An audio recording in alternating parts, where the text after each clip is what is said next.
Good day, Grace Keepers. Joe here. Welcome to Daily Dose of God. I hope you're all doing well today. We're going to dive into a topic that's a bit mysterious and maybe even a little unsettling. This week, I'm focusing on sort of a few things that are on my mind, questions that I have, things that I wanted to look more into. And so you might have noticed this week things are a little bit different than they usually are. And I want to do that for you too. If there's something you're curious about, I'd love to just dive into the Bible to get the answers for you. So make sure you let me know in the comments. But today we're going to talk about Hades and the afterlife. If you've ever wondered what exactly is Hades, then you're right there with me. Is it the same as hell? And what happens when we die? Let's explore this together. Today's verse is Revelation 20, 13 and 14. The sea gave up the dead that were in it, and death and Hades gave up the dead that were in them. Then death and Hades were thrown into the lake of fire. So let's unpack this. The book of Revelation gives us a glimpse into the end times and what happens when we leave this world. What is Hades?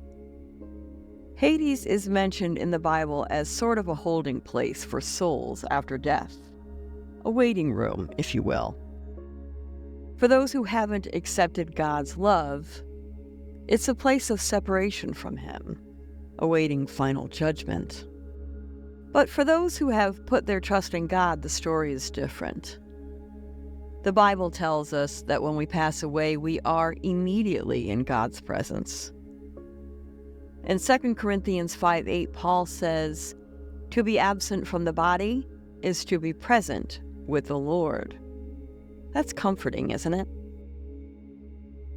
Think of it this way. Heaven is the eternal home for those who have accepted God's gift of salvation. Hades is a temporary place for those who haven't, and they're awaiting final judgment.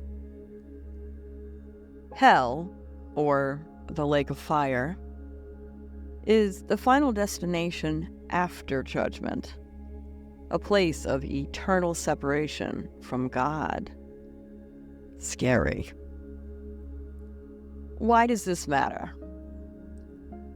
Understanding this helps us realize the importance of the choices that we make in this life. It's like knowing the road ahead.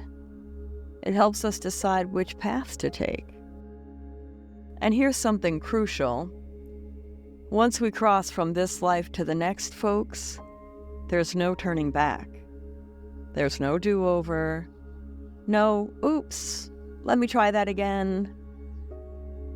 The Bible puts it plainly in Hebrews 9:27. Just as people are destined to die once, and after that, to face judgment. It's kind of like when you send a text to the wrong person. You can't unsend it, no matter how much you want to. So what does this mean for us today? It means that now is the time to consider where we stand with God. He's offering us an invitation to a relationship with Him, a life filled with purpose, love, and the assurance of eternity in His presence. If you've been on the fence or putting off making that decision, I encourage you to take a moment and reflect. None of us knows how much time we have, and this is one choice that's too important to delay.